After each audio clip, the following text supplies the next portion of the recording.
So move on to the second speaker, and schedule. I've got a copy break. It's disappointing to hear this. And the second speaker is John Lowe from University of Oxford, who is talking about mixed categories. And I can't read the rest of his title from here, I'm afraid. Great, okay. Thank you. So yeah, I want to talk about mixed categories today. Primarily in LFG, so there's been quite a bit of work recently in LFG, and there are some references on the handout. And the parade example really is the English gerund, which is actually a relatively complex example because it can appear in three different sorts of syntactic structure setup, and you see these in number one. So in each of these sentences in one, you have a subject phrase headed by a gerund, missing. Okay, and in the first one, missing heads the phrase, and you've got an adjectival modifier, which is what we expect for a noun, and you've got the logical object in the genitive case, if you like, marked with an of preposition.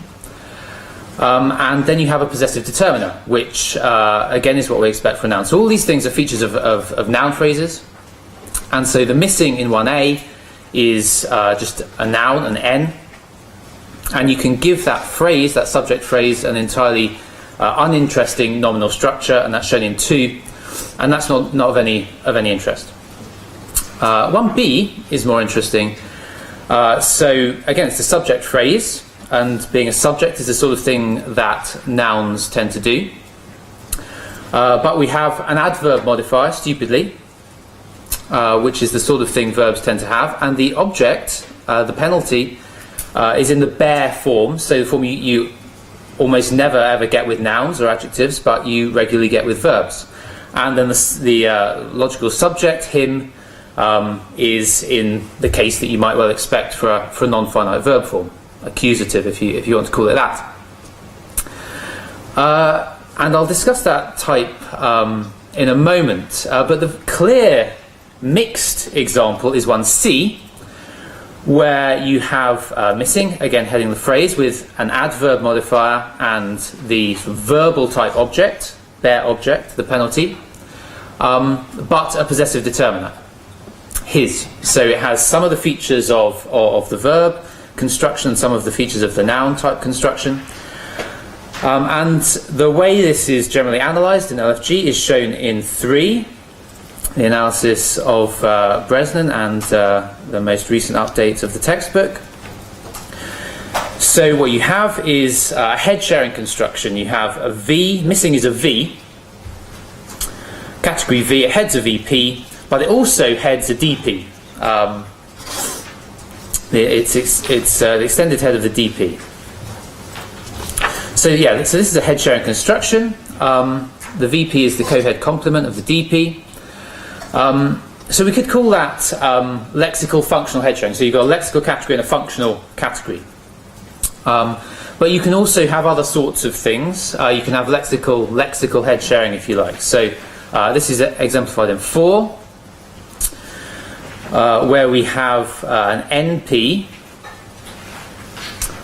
and the VP is the co-head complement of the N. So here slaughterer is the sort of mixed word, the head of the mixed phrase, the NP, and the VP is the co-head and supplies the object. So it's similar in that it's got a verbal type object.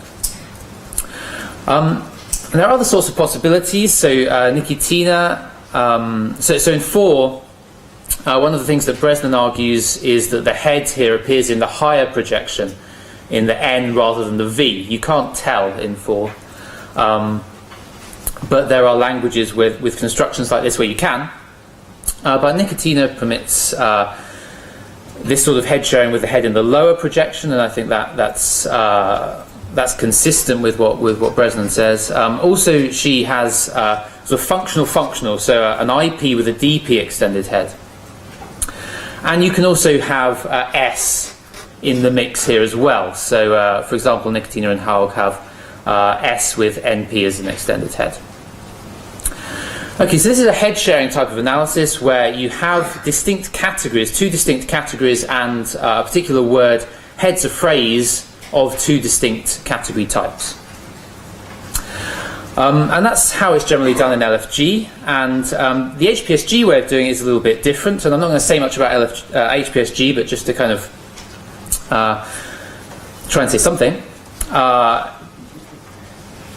In HPSG, as I understand it, you can have intermediate categories. So for the English gerund, there is a category gerund, and you have an inheritance hierarchy for head values whereby gerund inherits features from more than one category type, so from noun and verbal.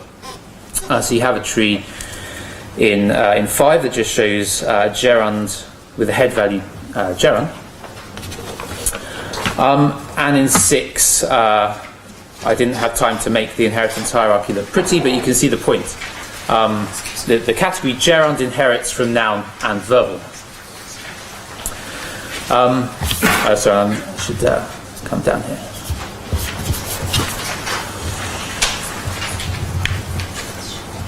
Okay, so but whichever way you go, whether you have distinct categories or mixed categories, the question, or intermediate categories, the question is, what's the sort of evidence that we need for a particular category type or for a mixed category type? So just to note, unlike HPSG, LFG really, at the moment at least, and it doesn't have to, I don't think, but it does lack a way of categorizing a word as intermediate. So we just have distinct categories. Complex categories allow you to break categories down, so you could have different types of V, but they would all still be V. They wouldn't be V and partly something else.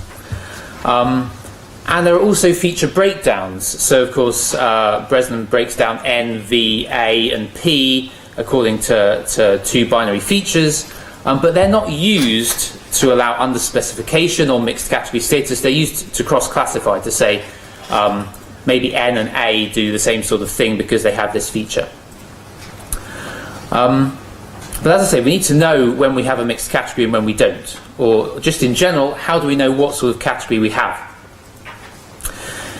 So I think the mixed category analysis is right for structures like 1C or the Gikuyu example. But in LFG, a number of authors extend this type of analysis to structures which are not mixed in the same sense. And there are different ways you can go about defining categories and talking about what syntactic categories are. In LFG, they're usually defined in primarily syntactic ways, which I think is a good way to do it, since they are syntactic phenomena. And looking at the work on the mixed categories, there are 3 basic types of evidence that are used. So one I'm going to call internal syntax. So, for example, V's head VPs, and V's can take object complements or oblique complements and adverbial adjuncts. In contrast, N's, they had NPs, and they generally don't take object complements. They're more restricted in taking adverbial modifiers, but they do take possessive phrases and adjectival modifiers. And this is exactly the sort of evidence that I talked about in relation to the English gerund examples in 1. But also, for many authors, external syntax is relevant. I may also call this distribution. So V's have certain functions in clauses. They head finite or infinitival clauses in English. N's do other things. NPs fill grammatical functions. They can be subjects or objects. And the third feature is morphosyntax, in particular agreement features. So verbs tend to show verbal agreement properties. In many languages, person and number, nouns and adjectives show different sorts of agreement features like case and gender. And of course that's language specific, but there tend to be tendencies. So now to return to the purely verbal English gerund construction, the 1B type, so him missing the penalty, him stupidly missing the penalty. Bresnan gives this a mixed category analysis, just like 1C, and that's shown in 7. So it differs in that you have this S node, so the subject is the him is treated as a subject and is dealt with by putting it under the S. But what's important is that missing heads the VP in just the same way, and it also heads the DP, just as in 1C and 3. So it's the same kind of head sharing analysis, but the only function here of the outer DP structure is to constrain the external syntax or the distribution. Okay, there's nothing in the internal syntax of the phrase that requires a DP node. Okay, you can't have a possessor here, you can't have an adjective or a determiner, for example, which you might expect the DP projection would license. And in English, of course, we don't really have agreement morphology very much, so it's really just the external syntax which is justifying the DP here. So external syntax and also morphology, but largely external syntax, are taken as sufficient for a mixed category analysis by a number of recent authors, and you have the references there.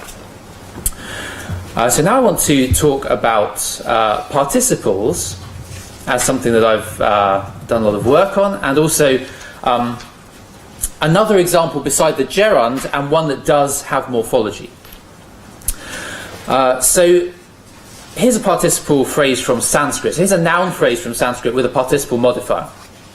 Okay, so we have a proper name, Saraswati, and then we have sort of a modifying phrase describing her, Sadhayanti Dhyannaha. So the head of this phrase is a participle, so morphologically this is a verbal stem with an adjectival suffix, and it takes an object in the accusative case, which is what verbs do and nouns don't, tend to do. And this functions very much like a reduced relative clause. It's or, a bit like an adjectival modifier, but it's a kind of clausal thing. So Saraswati, who perfects our thought. The Lithuanian example from Spencer. So Spencer talks about Sanskrit and Lithuanian, and the Lithuanian example is the same. It's a verbal stem with an adjectival suffix. So I'm focusing on attributive participles because that's what Spencer does, and it's also mentioned by Bresnan 97. There's a question over how you analyse attributive participles in the F structure, and this was briefly discussed at last year's conference, and I've proposed an ADJ analysis, and most other people go with an XADJ. I don't think it really matters for the C structure, and that's what I really care about today.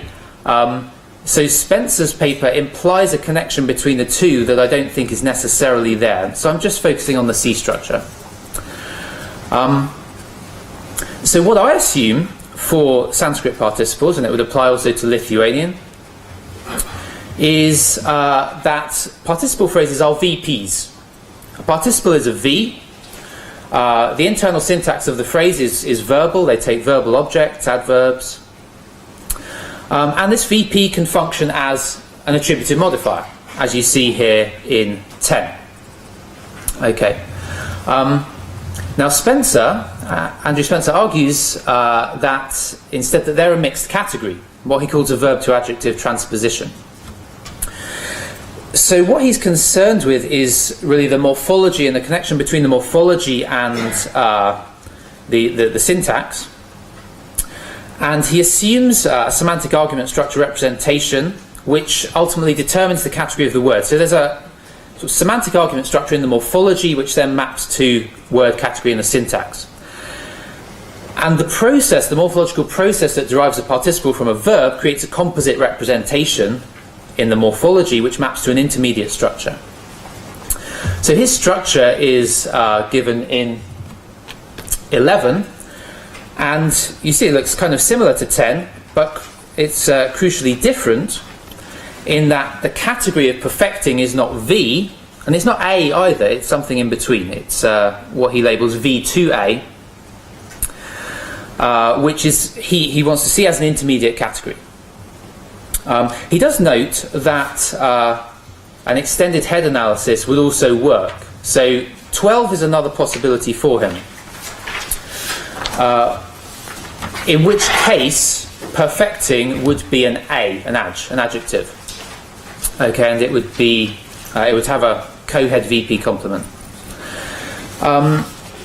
What he really wants in terms of his morphological story, what Spencer wants is 11. Okay, he wants to mix the intermediate category. Now, in HPSG, as I understand it, the intermediate category analysis is relatively sophisticated, and there's a system for doing that. In LFG, as I said, we just have basic categories. There is no principle of mixed category formation. So if you want a mixed category like V to A, well, that's just a different label from V and A, and you're going to have to stipulate what features it takes from V and what features it takes from A, from Adj, or you're going to have to come up with a whole theory of intermediate category formation. But the crucial question is, why does Spencer assume a mixed category? Once again, as with the 1B gerund example, the internal syntax is exclusively verbal. Okay. So for Spencer, external syntax, the distribution, the fact that these things function like adjectives, like adjectival modifiers, and the morphology, together they are sufficient to justify a mixed category. Okay, and he's not the first to say this. This is actually already the case in what Bresnan says very briefly for German participle phrases. So what I want to do now is spend a bit of time talking about these two types of evidence, external syntax and morphology, and how good they really are. So I've said already a number of times external syntax is key to a number of recent proposals. It seems to me just as a kind of very basic observation that external syntax tells us very little, or at the very least it's very hard to know what it tells us. Different category types may have roughly or exactly the same distribution. Many positions can be filled by more than one or almost any phrase type. Now, in relation to the English gerund, Melanie Zeiss at the LFG conference in 2008 discussed a number of tests which have been proposed to show that English gerunds, including the 1B type, have the external syntax of nouns. Okay, so I'm not going to go through them in detail, but you can see them here. And these are her examples for the gerund in 13, so subject position, object position, coordination with NPs, it replacement, and so on. And what she showed is that all these tests also apply to certain clause types, to certain phrase types which look clausal. So that clauses and to infinitive clauses, what you might analyse as CPs or IPs. And the examples of those are given in 14. So if you take that at face value, if that's right, then you simply can't say that the distribution of the gerund is nominal. Okay, it does all these things that nouns do, but also some clause type things do them. So why can't this be a clause type thing or a VP type thing? Now the data in some ways may be a little bit more complicated. So if we just think about subject and object position, Bresnan et al. 2016, and it may be the case in the first edition as well, argue that we're dealing with two different positions. So the fact that clauses look like they can be subjects doesn't necessarily mean they are. So we can say that was quite unexpected. That's a subject. You say that he fell over was quite unexpected. But you can't invert the auxiliary with the clause. So you can say is that unexpected, but you can't say is that he fell over unexpected. That doesn't really work very well. How unexpected was that he fell over? Doesn't seem to work. So what they argue is that subject CPs don't actually appear in the structural subject position. They appear in a higher topic position, and then because by default topics are subjects, you infer that they are subjects. And they propose that spec IP, so the structural subject position, can only be filled by noun phrases. And the point is relevant for gerunds is that that would be the position for gerunds, so they would be noun phrases or DPs. And a similar argument with complement clauses. So complement clauses aren't real objects. They're slightly different because they can't generally enter into the passive alternation. So that languages are learnable isn't cared. but maybe that's just because that verb doesn't really passivize very well. But all of these things are relatively complicated, and it's even more complicated than Bresnan et al. Make out, I think. Of course, there's been a lot of debate in LFG about complement clauses and what they really are. But you can find examples, you can come up with examples where that clauses seem okay in things that look like passive type things or inverted type things. So whether this was a good thing was not debated, why he had come was not considered, and so on. So that's passive examples. So you can say whether he knows is not relevant, and in certain contexts or with certain intonations it seems fine to me to say is whether he knows relevant? You could say is it relevant whether he knows, but is whether he knows relevant? How relevant is whether he knows? If you stress relevant, 18c seems absolutely fine to me. So at the very least we can say that the data for embedded clauses serving as subjects and objects is relatively complicated, and it seems difficult to necessarily restrict canonical subject and object positions to noun phrases. Or at the very least, if you want to do that, I think it needs to be argued in a lot of detail. The burden of proof is on establishing that, I think. And if you accept that, then distribution can't necessarily be used as a sufficient criterion on its own for a particular syntactic categorization. So on its own, that doesn't justify a DP node. So for the English gerund, while the evidence of internal syntax necessitates a VP projection, the evidence of distribution doesn't necessitate the DP above the VP. So Zeiss proposes what you see in 19 for the English gerund, and something like that I would agree with. The important point being that there's no DP on top. And the same is true when we come back to participle phrases. So functioning as an adjunct doesn't mean you have an adjective phrase, because relative clauses can function as adjuncts, of course. And these are definitely not adjps. And in fact, the more closely you look at these things, the more differences you find. So in Sanskrit, actually participles only superficially have the same distribution as adjectives. There are differences. So adjectives can function as matrix clause predicates, which participles cannot do. And it seems to me that in any case, we take internal syntax to be the basic criterion. So on what basis is it that Bresnan et al. Start talking about the difference between DPs and CPs? Why can they just do that unproblematically? It's because you can say when something's a DP or when it's a CP because CPs have a very different internal structure. They start with that and they have a verb in them, for example. They have a structure of a CP rather than a DP. So the internal syntax is almost the basis on which the argument about external syntax is then made.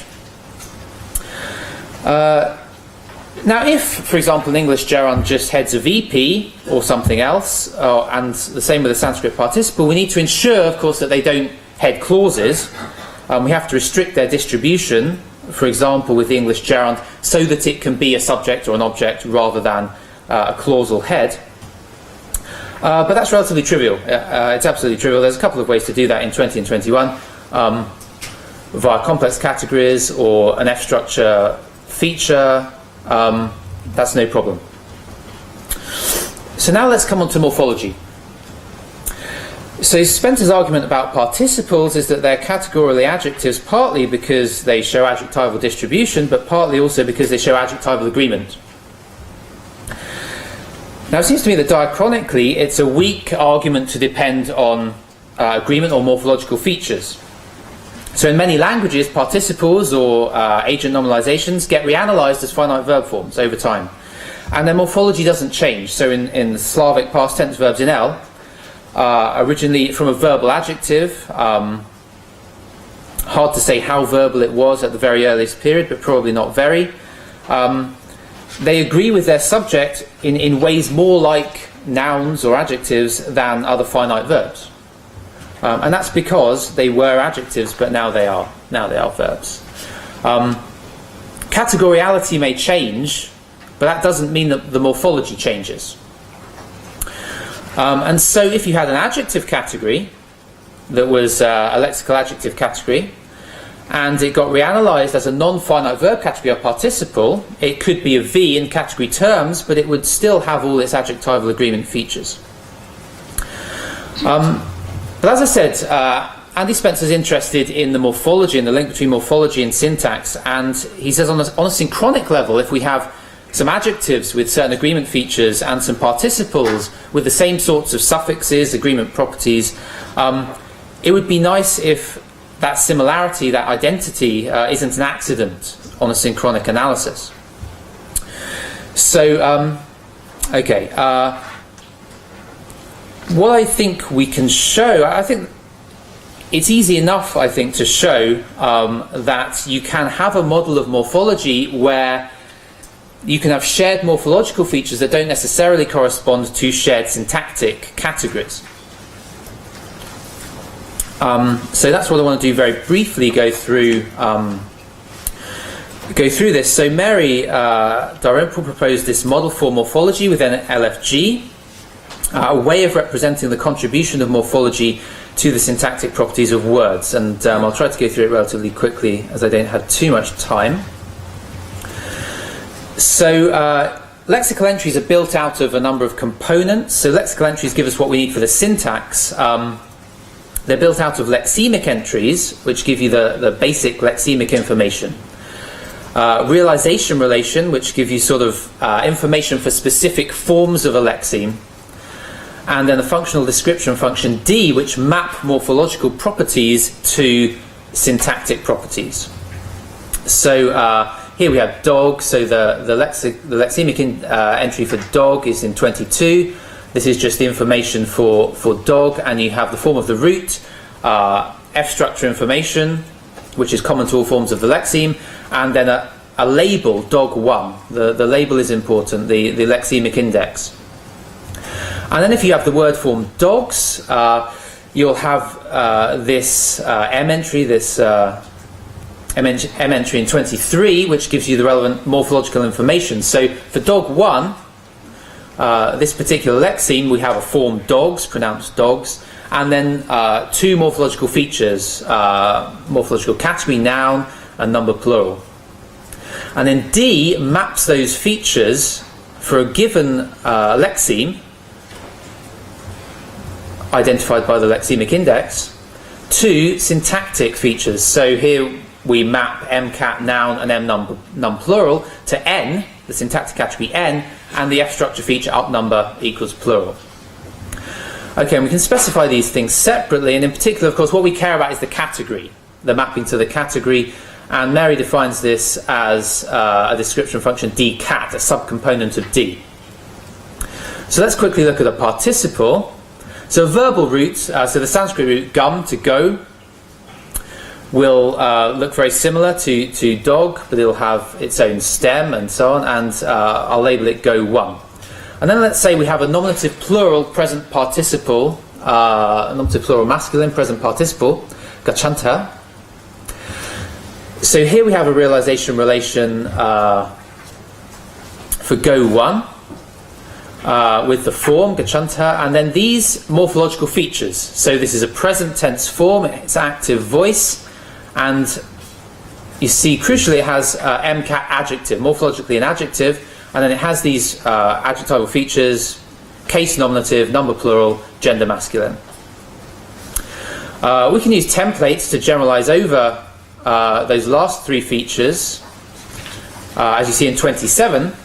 So then all the template does in 27 and 28 is group all the adjectival morphological features together, really, so that you can just refer to them in one go and say, this is what adjectives do. This is a morphological adjective. This is their features. So we can generalize over the morphological contribution of specific morphological categories and classes. So what this means is that this template will appear with participles, but it will also appear with lexical adjectives. So morphological adjectivehood has a unified and coherent morphological contribution in the lexicon, which is what Andy Spencer wants. So now we need a lexical entry, and we need to get to the category. And if you're following, hopefully it'll be clear that I want to get mcat adj to syntactic category V.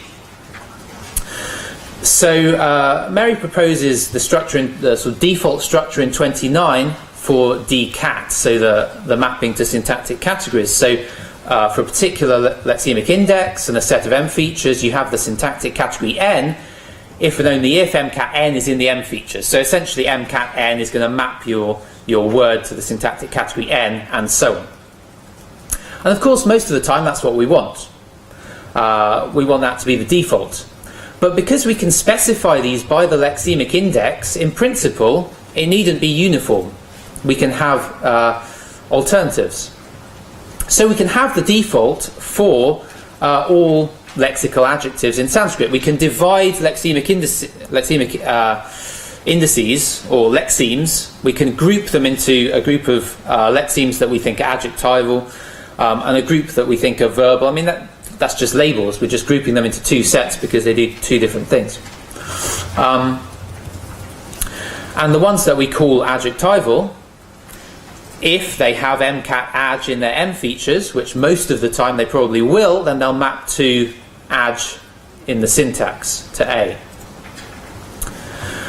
But we can assume that in the case of morphological adjectives based on verbal lexemes, and certainly in the case of Sanskrit, splitting lexemes into verbal and non-verbal ones seems reasonable. We can have a different specification. So we can say if mcat adj is in M features for this set of lexemes, then the category is V, or it's V participle. I've given a complex category there, which I think is the best way to do it. But crucially, it's not adj. Crucially, it's V. So although the morphological adjective hood of a participle supplies the same M features as for any lexemic adjective, the one specifying grammatical category is treated differently due to the verbal nature of the base lexeme. So we get a mapping from mcat adj to the grammatical category V in the case of participles. So the morphology is dealt with. So you can have things that are morphologically adjectives. It doesn't mean it has to play out in the syntactic category. So what I've tried to argue is that two distinct phenomena have become conflated under the mixed category heading. So there are different types of evidence used for determining whether a category is mixed. And what I've argued is that only those where the internal syntax is mixed are really truly mixed. And when it's only the external syntax, a mismatch between the external and internal syntax, or a morphological mismatch, that doesn't necessitate a mixed category analysis, but can be accounted for in a number of ways. And I mean, this just, in a way, leads into a much bigger question of how do you know what syntactic categories you have in any case, whether it's mixed or not. Thank you.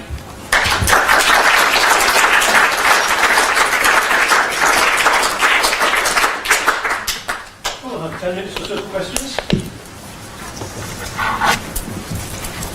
So I have a couple of questions. So first, it wasn't clear to me whether you were saying that because the external syntax, so whenever the external syntax is ambiguous, we shouldn't trust it. Right, that would be the weaker claim. But it seems that you're actually saying something stronger, like that because the external syntax is often ambiguous, we should never trust it.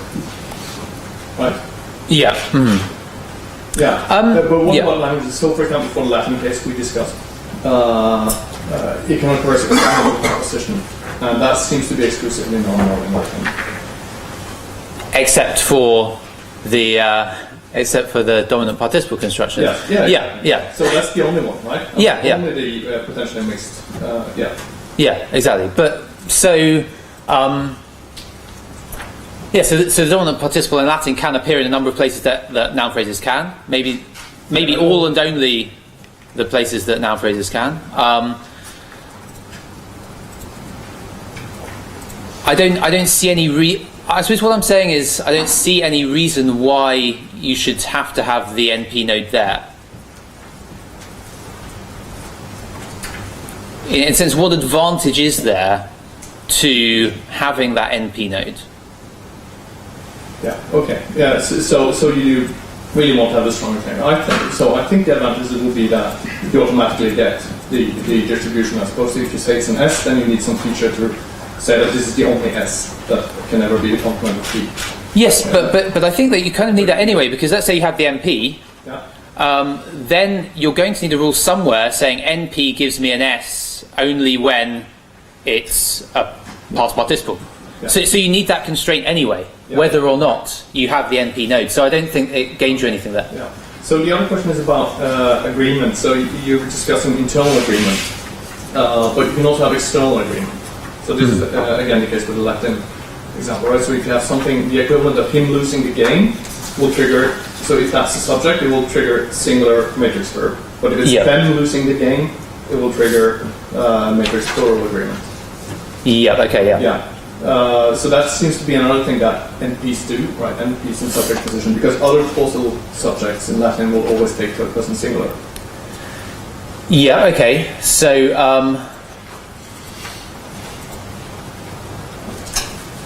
I suppose I mean it's going to depend on exactly how you do the agreement, but I guess.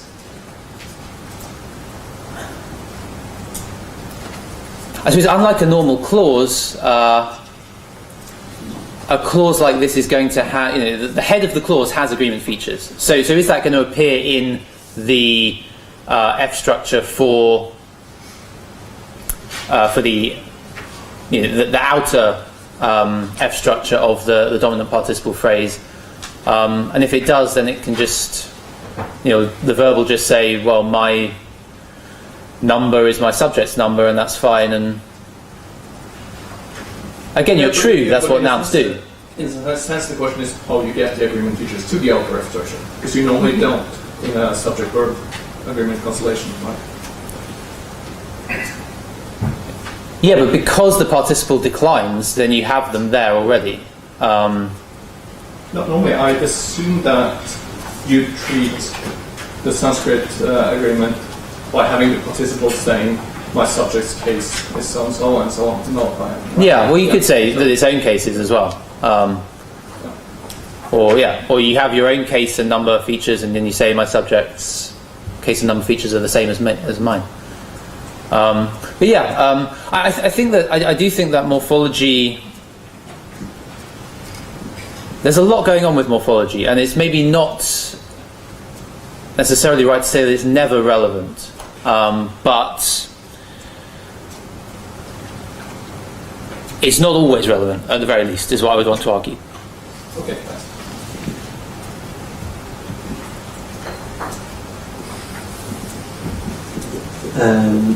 Yes, so I have what might be a naive question. It might just show that I haven't studied the Variable 2015 closely enough. But it seems to me that what Andy Spencer was after was not having participles and verbs having the same features, realizing the same features, but using the same exponents. So the exact same set of exponents. So the participles are going to belong to one particular inflection class. That is one of the adjectival inflection classes of the language, typically. And if I understand 21 correctly, what this tells us is just that we have adjectival features. It doesn't speak to the particular affixes that are used. Or is there a way of can we do that?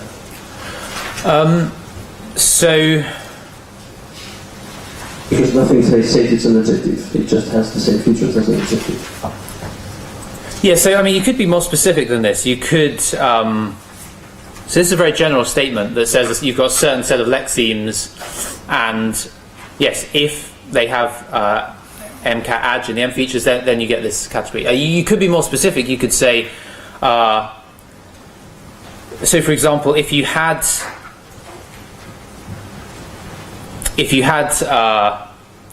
inflectional forms of verbs that are adjectival, so participles, but you also had some that were morphologically adjectival, but you actually wanted them to be categorically adjectives, you could do that. Let's say the former were present participles, the latter were past participles. Then you could say if and only if MCAT adj and M tense present or something.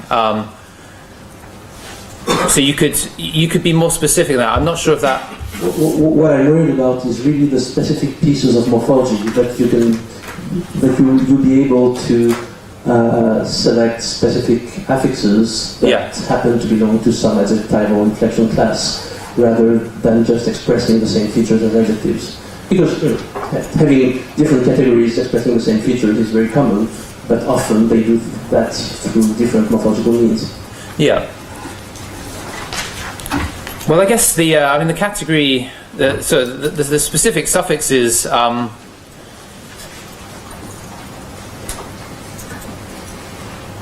So for example, the nt suffix that we have here in the present participle does occur in lexical adjectives as well.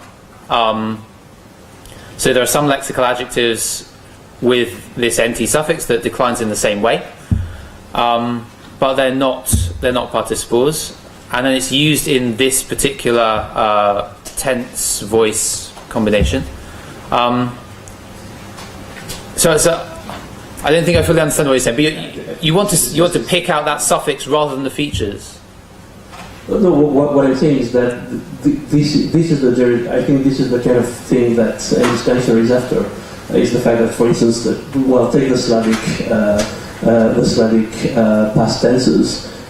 They don't just inflect with some feature. They don't just inflect from the same features as adjectives. They actually inflect exactly like some, but not all adjectives inflect. So you really need to make reference to one specific inflection class of adjectives, either through affix or lexical entries or organizational rules or something. But you need to be able to.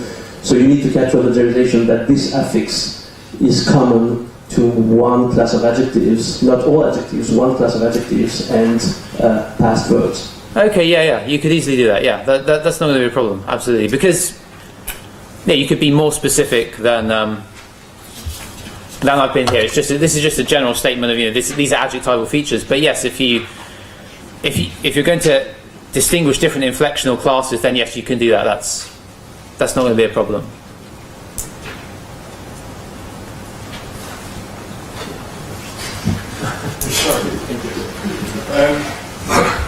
So I've got a question about 30 and 31 as well. So you subdivide the lexemic indices into the sort of versions, and you say that 30 would be for lexemic entries which are fundamentally adjectival. I'm wondering, is there a principled way of saying what is fundamentally adjectival? Because as it stands, the lexemic entry doesn't say anywhere it's category, right? That's the whole point. Yeah. So is there a principled way of deciding that, or is it just an arbitrary split? I mean, of course, well, in terms of modelling this, you're just going to have to decide what's what. And I suppose it's going to depend on a language-specific basis. So,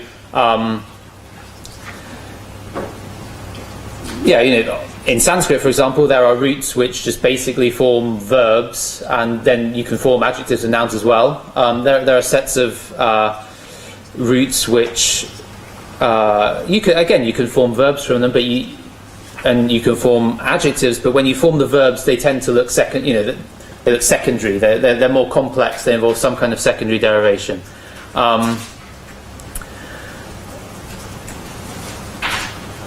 I think that's a question for research on any particular language, how you divide them up, and maybe some languages won't have such a distinction. I mean, some languages don't distinguish verbs and adjectives in any case very clearly. So, it's an assumption that I suppose maybe what it does show is, as I said, that morphology is relevant on some level. Because in a way, you're going to have to look at these roots and the paradigms that they have. Essentially, it's looking at the paradigms of lexemes and saying, is this a verbal paradigm or is it an adjectival paradigm? It's on that level then that the morphology is relevant to distinguishing those two classes.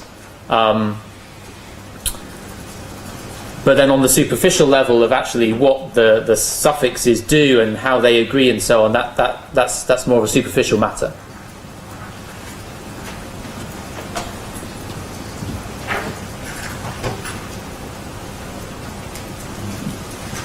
A question for clarification. We have structure number 12, in which our thought is said to be an NP, but that note is then immediately dominated by a VP. I don't understand that. The assumption is simply that they'll be specified as an object. So it's not a head there. It's the V is the head of the VP is V, which is absent. So it's a headless VP, and the NP is going to be specified up object equals down. It's going to be specified as an object. And is that something you endorse? That's how it's done. Yeah. So that's just the same as example 4.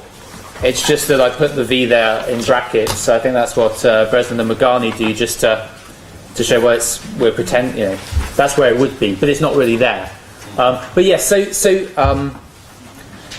that is another interesting point. That in a sense, these mixed category analyses require things that aren't very X-bar theoretic. They're not very they're not ideal from that point of view. Headless phrases, and also just the fact that mixing between phrases, a word of one category heading a phrase of another category. So, I mean that fact is, I think, in itself evidence that you don't want mixed categories if you can help it.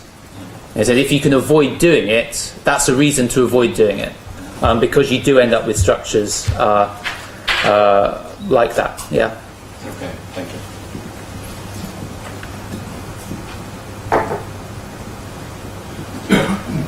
So I think we should thank the speaker again and go and get coffee.